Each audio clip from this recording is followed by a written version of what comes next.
Medical রিপ্রেজেন্টেটিভদের পেশাগত মর্যাদা রক্ষা ও নিরাপদ কর্ম পরিবেশ নিশ্চিতের দাবিতে জামালপুরে মানববন্ধন ও স্মারকলিপি প্রদান করা হয়েছে। বিস্তারিত থাকছে নিউজ ডেস্কে। জেলা প্রশাসকের কার্যালয়ের সামনে জেলার বিভিন্ন ঔষধ কোম্পানিতে কর্মরত মেডিকেল রিপ্রেজেন্টেটিভরা এ মানববন্ধন কর্মসূচিতে অংশ নেন।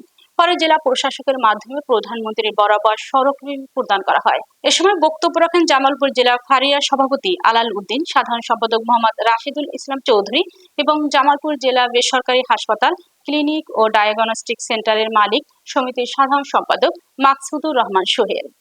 এ সময় বক্তারা বলেন, মেডিকেল রিপ্রেজেন্টেটিভদের সম্মানজনক আচরণ নিশ্চিত করা এবং নিরাপদ কর্ম পরিবেশ গড়ে তুলতে সরকারকে দ্রুত কার্যকর নীতিমালা প্রণয়ন করার দাবি জানান।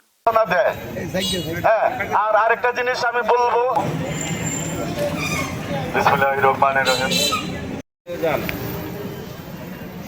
আজকে আমরা এই নির্যাতিত একটি জনগোষ্ঠী যারা সমাজের সুশিক্ষিত, বাংলাদেশের সর্বোচ্চ শিক্ষায় শিক্ষিত, আমরা আজকে আমাদেরকে তথাকথিত কিছু অসাধু ব্যক্তি দালাল আখ্যায়িত করছেন, পুলিশ দ্বারা হয়রানি করছেন। আমরা আমাদের এই পেশায় নিয়োজিত, মানুষের কল্যাণে সেবা পেশায় নিয়োজিত থাকি। আমরা আমাদের এই কল্যাণে